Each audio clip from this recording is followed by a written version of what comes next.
బ్రహ్మాండంగా ఉందండి. శుభ్రంగా హాయిగా ఉందండి ప్యానం. ఇవాళ చాలా మందికి చీరలు గట్రా ఇచ్చారు పవన్ కళ్యాణ్ గారు. అంటే ఎప్పుడూ వస్తాడండి ఆయన, ఖాళీ ఉండదు. కానీ అంటే ఇవాళ మంచి పనులు చేసి పెడుతున్నారు. రోడ్లు గట్రా వేసాడు, బాగుందండి.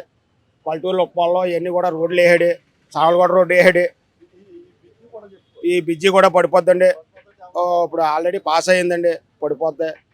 సామలకోట ఒకప్పుడు ఆటో వాళ్ళు కూడా బాధపడేవారు. ఇవాళ చక్కగా వెళ్ళిపోయి రోజుకి 2 రౌండ్లు అయినా భయపడేవారు. ఇవాళ అలాంటిది 5, 6 రౌండ్లు వేస్తున్నారు.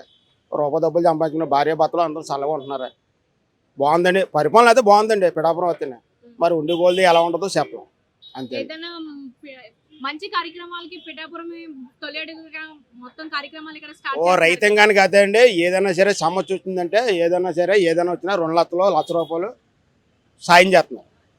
ఒక పల్లెటూరు ఉప్పాడు కానీ, నాగరపల్లి కానీ, ఉప్పలగూడెం కానివ్వండి, ఇలాగా గొల్లపోలు కానీ, సేబోలు కానీ, జోనిపల్లి కానీ, ఈ పల్లెటూళ్ళు అందరూ కూడా తిరుగుతున్నారు. అంటే ఆయన రాపోవచ్చు, పార్టీ వాళ్ళు తిరుగుతున్నారు పలానా అని ఆయనకి చెప్తున్నారు.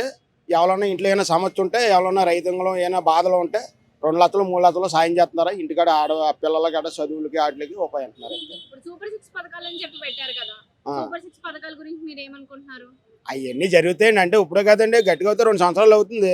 ముందు రోజులు జరుగుతాయి. కొంతమంది ఏమంటున్నారంటే ఇంకా చేయలేదు అంటే ఏం చేస్తారండి. కొన్ని అప్పుల్లో ఉందండి. ఇప్పుడు ప్రభుత్వం అప్పుల్లో ఉంది.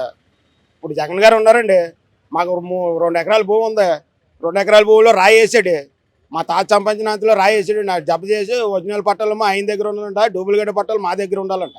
అలా ఎలా కుదురుతుందండి? కుదరదు. తెలుగుదేశం పరిపాలన అయితే బాగుంటుందండి. లేబర్కి బాగుంటుంది, రైతాంగానికి బాగుంటుంది, వ్యాపారస్తుడికి బాగుంటుంది, మార్కెట్లో కాయగూరలు పండించేవాడు బాగుంటుంది, కొట్లు వాళ్ళకి బాగుంటుంది. ఈ జగన్ గడ వస్తే మాత్రం మాకు ఏమి ఉండవండి. కొట్లు గడ ఏమి ఉండవు. మమ్మల్ని అమ్మేస్తాడు, మంగళసూత్రాలు కూడా అమ్మేస్తాడు.